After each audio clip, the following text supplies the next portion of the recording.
From the moment of birth, a child learns how to use language through a process that we call language acquisition. Throughout the life course, a person learns language use in different social contexts through a process known as language socialization. In this brief video lesson, I will explain both concepts, breaking them down in easier terms and providing some hopefully relevant examples.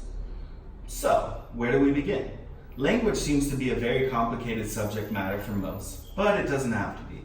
Before taking a course on linguistic anthropology, I often wondered how children manage to learn their first language, how they acquire knowledge about words and phrases, and how they learn to associate what words mean, especially in the case of learning a second language or learning how to speak within the social group they are part of. Seriously, think about it for a second. Do you remember your first words as a baby?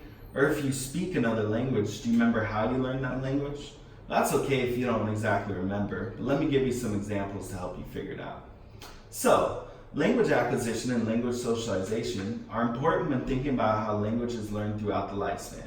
To break it down into simpler terms, language acquisition refers to acquiring linguistic understanding or competence at different developmental stages in life, while socialization refers to how we learn to use language based on the world around us, or as a member of society. Very important to note that.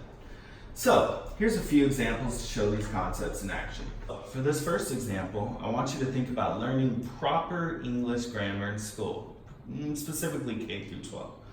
So Patricia Bacadano Lopez, a linguistic anthropologist, says that language socialization studies recognize that language is the medium through which children or novices acquire the knowledge, practices, and other social dispositions that would render them culturally and linguistically competent members of a community. So remember, we have this competence here from acquisition, and we have the member of a community, or in this case, society. So children are taught proper English grammar in school, and throughout the language socialization process, these children acquire competence in speaking the English language. They're then socialized through interactions in specific groups, such as their family, their peers, and public spaces. They learn how to use English properly in different contexts, and therefore learn to use the English language based on their contextual surroundings. Now, you yourself may be able to think back and you remember speaking another language within a small group of friends, within the context of the language that you all learned to understand as special, apart from that standard English that was learned. For the next example, I want to consider Rodeville versus Tracton, a very popular study in linguistic anthropology conducted by Shirley Bryce Heath in 1983. Tracton and Rodeville have different expectations for literacy. In Rodeville, writing is seldom done, but reading is actively encouraged and praised. While in Tracton, writing also is not emphasized and reading is not done silently, but only read aloud. Rodeville children are surrounded by books, while Tracton children are not given books, but rather use reading as a competition, a game, or a way to figure out the bigger world around them.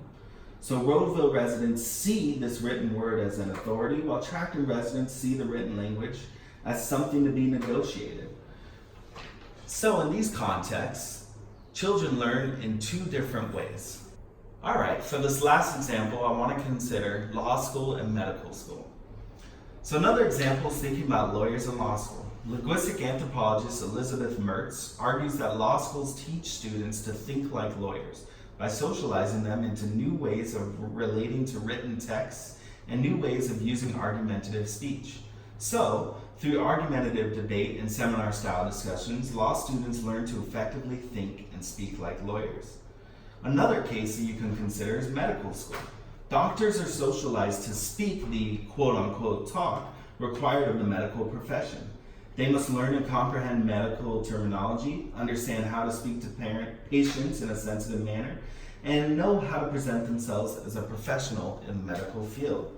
So, through the examples that I provided, learning proper English grammar in school, the Rodeville versus Tracton literacy study, and how law school and medical school students are socialized and acquire their specific types of language, you can begin to understand how these two concepts work in different contexts, especially in different communities that practice practical and logical language use.